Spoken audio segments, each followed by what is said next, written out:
Komite Sentral Partai Komunis Cina melakukan perombakan pejabat besar-besaran dengan mengganti 11 anggotanya.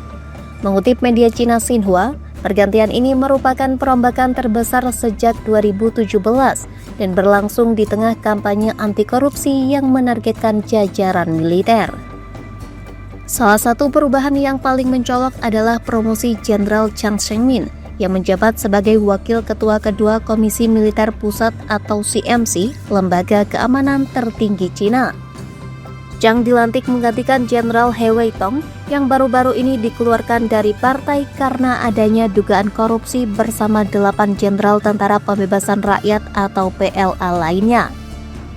Perombakan ini diumumkan pada penutupan sidang pleno keempat yang dihadiri oleh lebih dari 300 elit partai di Beijing. Selain isu kepemimpinan militer, sidang tersebut juga membahas arah pembangunan ekonomi jangka menengah termasuk ambisi kemandirian teknologi di tengah memanasnya hubungan dengan Amerika Serikat. Sebelumnya, pergantian personel dalam jumlah besar bukanlah hal baru di bawah kepemimpinan Presiden Xi Jinping yang sejak 2012 menjalankan kampanye anti korupsi paling luas dalam sejarah partai. Dalam periode pertama saja, Xi tercatat telah mengganti 19 anggota Komite Sentral yang juga mencetak rekor saat itu. Mengutip The Straits Times, Jenderal Zhang bukanlah sosok baru dalam pemberantasan korupsi militer. Ia diketahui menjabat sebagai Ketua Komisi Inspeksi Disiplin CMC, lembaga yang mengawasi integritas dan disiplin internal PLA. Tahun 2017, ia diangkat ke CMC dan memperoleh pangkat jenderal penuh pada tahun yang sama. Ia juga disebut merangkap jabatan sebagai Wakil Sekretaris Komisi Pusat untuk Inspeksi Disiplin, lembaga anti korupsi tertinggi partai. Posisi rangkap ini memberi Zhang kekuatan politik yang jarang dimiliki perwira militer dan menunjukkan tingginya tingkat kepercayaan Xi terhadap dirinya.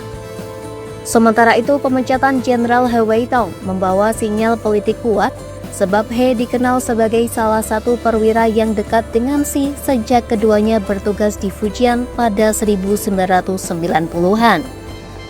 Pemberhentiannya menjadi contoh pertama pemecatan perwira aktif di tingkat kepemimpinan CMC sejak revolusi kebudayaan. Sementara menurut analis militer Johnson dari Brookings Institution, langkah Xi mengumumkan pemecatan para jenderal di forum pleno adalah bertujuan untuk mempertegas kendalinya.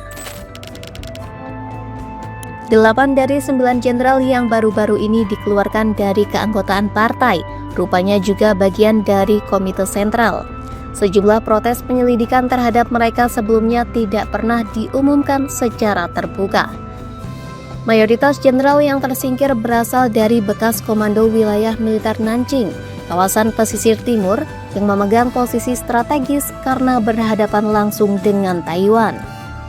Beberapa dari mereka juga pernah bertugas di bekas Angkatan Darat Grup ke-31, satuan penting yang dikenal fokus pada operasi-operasi Taiwan. Media resmi Tentara Pembebasan Rakyat bahkan memuat komentar dengan nada keras dan menyebut para jenderal tersebut telah kehilangan integritas dan mengkhianati kepercayaan Komite Sentral maupun Komisi Militer Pusat. Sementara laporan Xinhua mencatat, hanya 82% anggota Komite Sentral yang hadir dalam sidang pleno tersebut, jumlah dengan tingkat kehadiran terendah dalam beberapa dekade menurut data resmi.